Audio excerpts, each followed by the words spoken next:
Boa noite a todos. Então temos aqui hoje, domingo, dia 10 de julho, né, de 2022.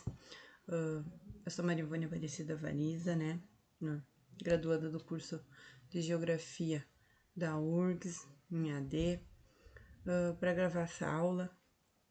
A aula da qual eu também ministrei no meu estágio, né, no 7º ano que eu realizei na Escola União, sobre o relevo.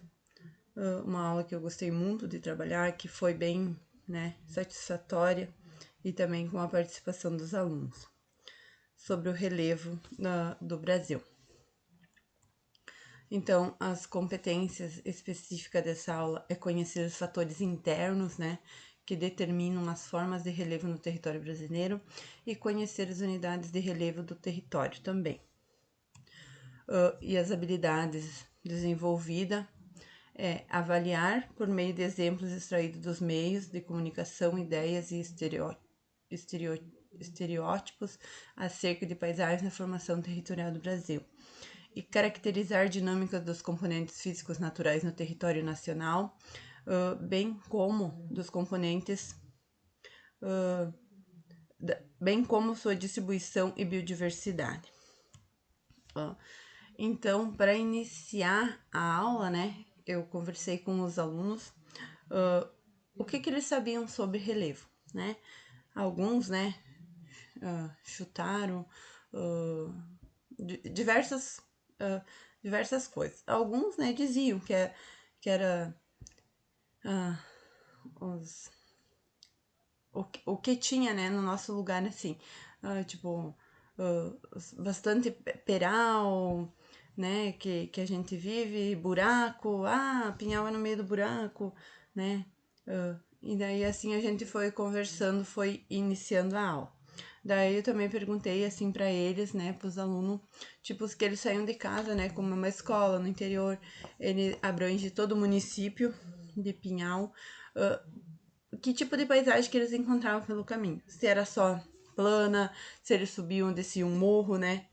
Então teve tudo quanto tipo de resposta. Porque nosso município é bem diversificado, né? E abrange que meio todas essas paisagens aí que a gente vai ver para frente.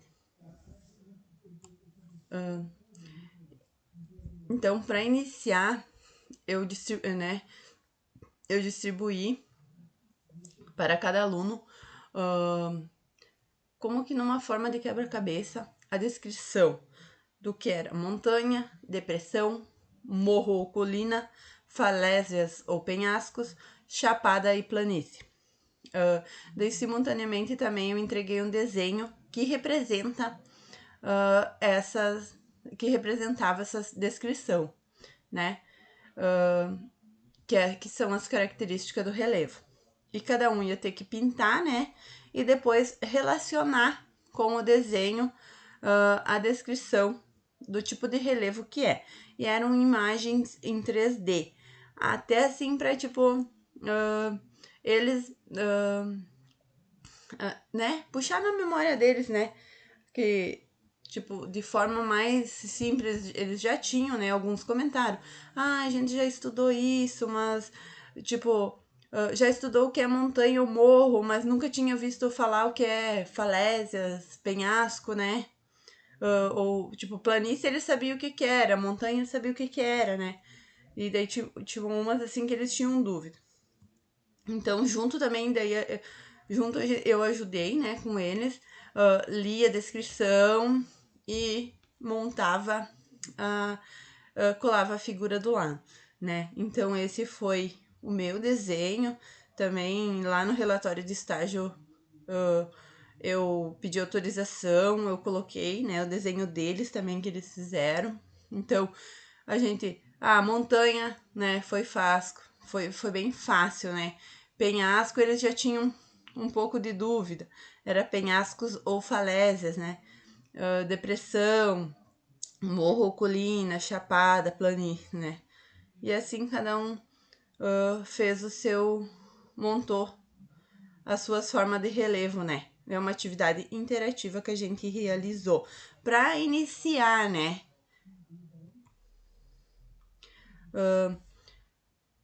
também para eles entenderem melhor, e a gente como seguiu, né, tinha um livro e tal, para eles entender por quê, né, por que da formação do relevo, por que que tem lugares que tem bastante planície, por que que outros tem bastante montanhas, né, então assim, por que que o relevo, né, principalmente agora o brasileiro, será que foi o homem que modelou assim?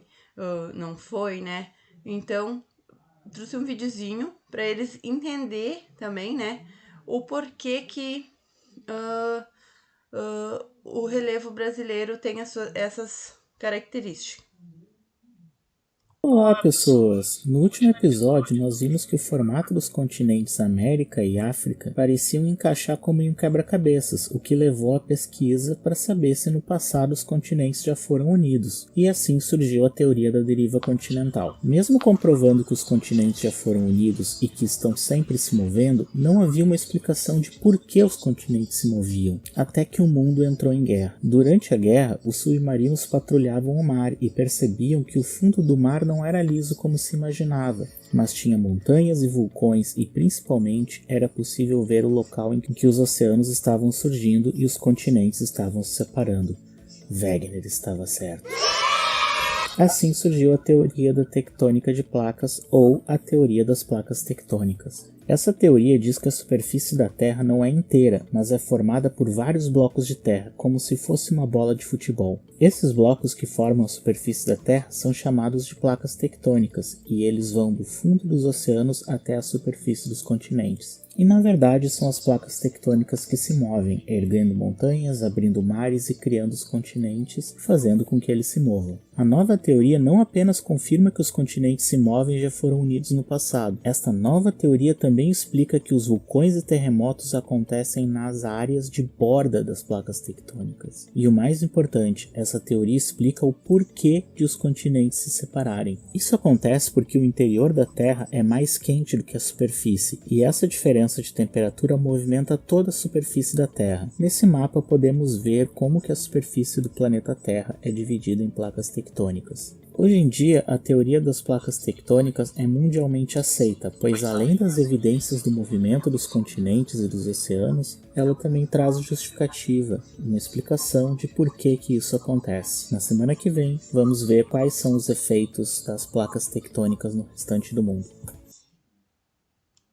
Então, eu trouxe esse videozinho, né, para os alunos, para poder explicar, né, o porquê também do nosso relevo ter, né, não ser ou só planície ou só montanha, né.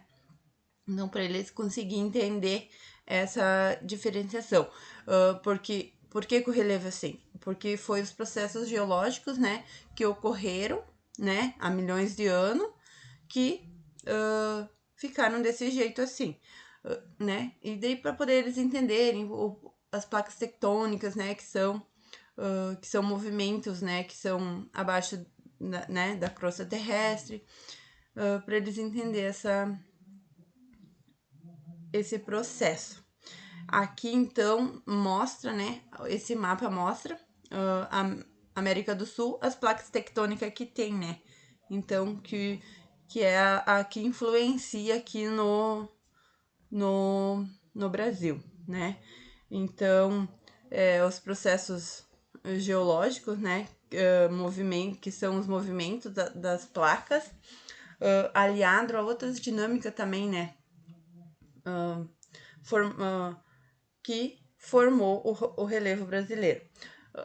Um exemplo também, né, que contribui para a formação do relevo brasileiro é a erosão, o interperismo, né, que é a decomposição química da qual as rochas estão expostas, né, que causa essa desintegração da física da rocha, né?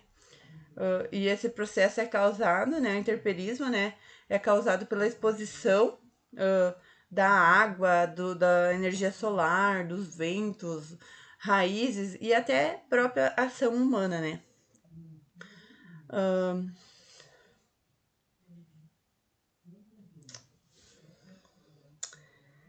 O relevo também, então, como mostra a placa ali, como mostra o desenho, é resultado da interação envolvendo fluxos internos, né, dos movimentos tectônicos, responsáveis pelas formas ou fisionomias do terreno, né? Esse é um outro ramo da geografia que estuda os processos e se chama geomorfologia. Quando a gente observa a costa do território brasileiro, ela é uma costa bem ocidental, né? Se a gente observar ali. É fácil notar que as linhas dos litorais dessas áreas aparecem com duas peças de um quebra-cabeça, né? Que se encaixam. Tipo, se a gente, igual mostrava o videozinho, o Brasil, né? Encaixando lá na África, né? Então isso mostra e prova, né, que o Brasil, que os continentes eram todos unidos e que aconteceu, né, esse movimento aí, essa separação.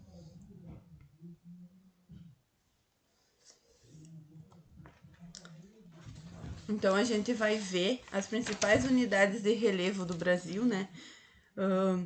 Aí a gente no mapa a gente pode perceber, né, que então os principais são, né, Planalto, que é o que mais a gente tem aqui no Brasil, né, que é essa parte rosa, Depressão na laranjada, e o que a gente menos tem apresenta no Brasil é planície.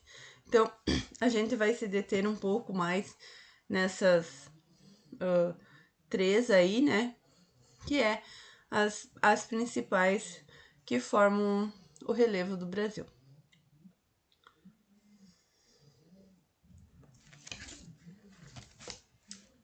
Então, Planalto. O Planalto é constituído por superfícies irregulares situadas em um patamar mais alto em relação às áreas do seu entorno, normalmente com altitudes superiores a 300 metros, apresenta uma configuração variada, ou seja, são formados por um conjunto, né, de morros, colinas, serras e chapadas. Então fica tudo dentro do Planalto. E o que a gente pode dizer que é morro, né? Elevações do relevo com altitude de 100 a 200 metros em relação às áreas do seu entorno. E o que são colinas? Elevações da superfície terrestre com altitudes inferiores a 50 metros e pode ser encontrada em áreas de planícies e planalto. Uma de suas principais características é a sua forma suavizada, ou seja, provocada pela erosão, né? Sofreu bastante erosão, então ela já é uma forma mais amena. Serras, superfícies irregulares com fortes desníveis, no Brasil originaram-se, em sua maioria, pelos desgastes de antigas cadeias de montanhas. Chapadas, áreas de um planalto com formação sedimentar e topografia acima de 600 metros de altitude. Tem como principal característica o seu topo aplanado, né? Então, as chapadas e as planícies, elas são meio semelhantes, né? E as planícies? O que são as planícies, então?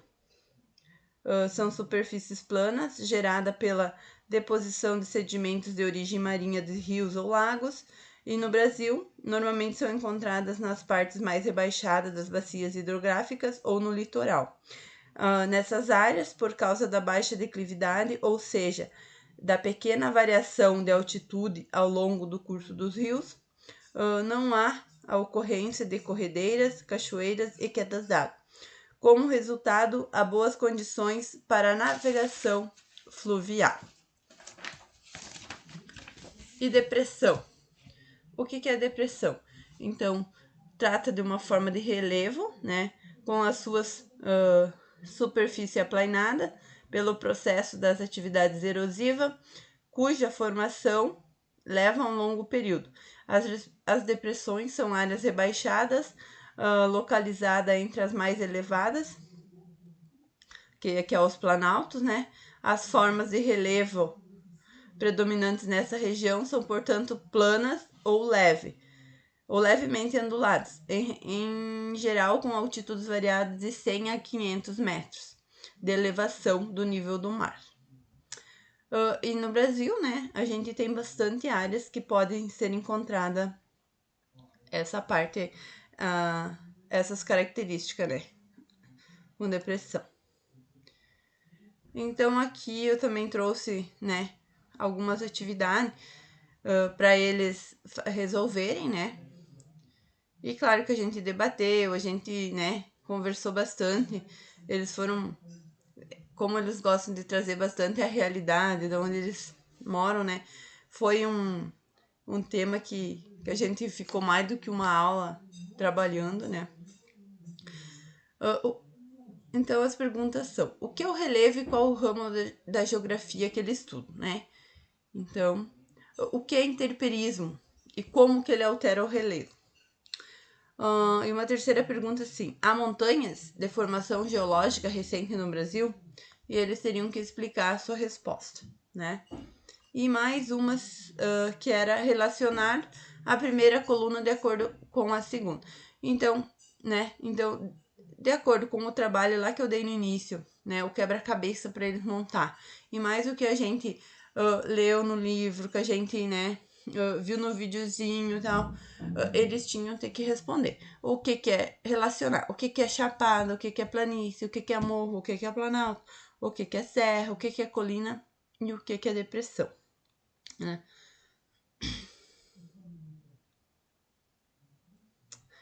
Né? Para finalizar, então, eu trouxe essa foto aqui que mostra, né, um pouco de, né, é um desenho que tem cordilheira, montanha, colina, planícies, depressão, o vale, planalto, né? Então, para finalizar, também, né, a gente, cada aluno trouxe, na verdade, também na verdade, cada um fez também, foi feito um trabalho muito bonito da turma distribuído em grupos sobre eles fizeram maquete, né, que eles tinham que ter que escolher três temas, assim, e fazer, botar na maquete e apresentar para os colegas, né, então teve trabalhos maravilhosos, né, que eles trouxeram exemplo muito gratificante também.